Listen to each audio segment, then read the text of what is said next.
আমরা দেখব কন্ট্রোল প্যানেলের বিভিন্ন অপশন কোনটা কিভাবে কাজ করে এটা নিয়ে একটি ভিডিও। এটা জাস্ট কন্ট্রোল প্যানেল পরিচিতি নিয়ে। আমরা প্রথমে দেখব কিভাবে কন্ট্রোল প্যানেলে প্রবেশ করতে হয়। কন্ট্রোল প্যানেলে যাওয়ার জন্য আমাদেরকে প্রথমে যে স্টার্ট মেনু আমরা যেটা দেখতে পাচ্ছি, স্টার্ট মেনুটা আমাদের ক্লিক করতে হবে। এখানে অনেকগুলো অপশন দেখা যাবে। এর মধ্যে আমরা যদি ডান দিকে খেয়াল করি তো দেখা যাবে, এক্সকিউজ মি, আমি আবারও ক্লিক করছি, যে এখানে ডান দিকে খেয়াল করলে দেখা যাবে যে কম্পিউটারের পরেই কন্ট্রোল প্যানেল অপশনটা দেখা যাচ্ছে। এটাতে একবার ক্লিক করলেই এরকম একটা পেজ ওপেন হবে। তো এখানে জাস্ট কন্ট্রোল প্যানেলের যতগুলো অপশন আছে এগুলোকে বিভিন্নভাবে শো করা থাকে।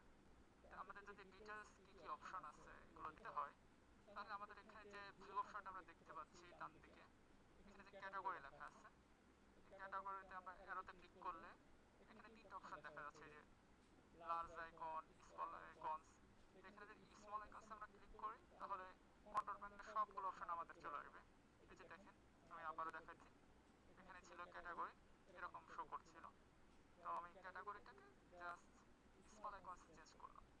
এর দ্বারা দেখা যাচ্ছে যে কন্ট্রোল প্যানেলের বিভিন্ন অপশনগুলো আমাদেরকে শো করছে। এখান থেকে আমরা বিভিন্ন ধরনের চেঞ্জ দেখাইতে পারবো।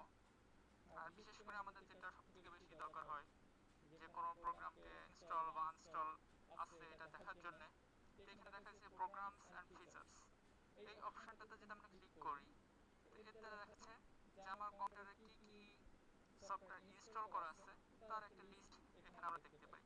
অনুরূপভাবে এটা এই সফটওয়্যারটা কোন কোম্পানি ডেভেলপ করছে এটা দেখতে গেলে যে পাবলিশার আমরা দেখতে পারবো। এখানে যেমন দেখা যাচ্ছে যে এখানে অনেকগুলো অপশন দেখা যায়, যেমন এই যে মাইক্রোসফট 7 অফিসের যেটা, যে মাইক্রোসফট কর্পোরেশন।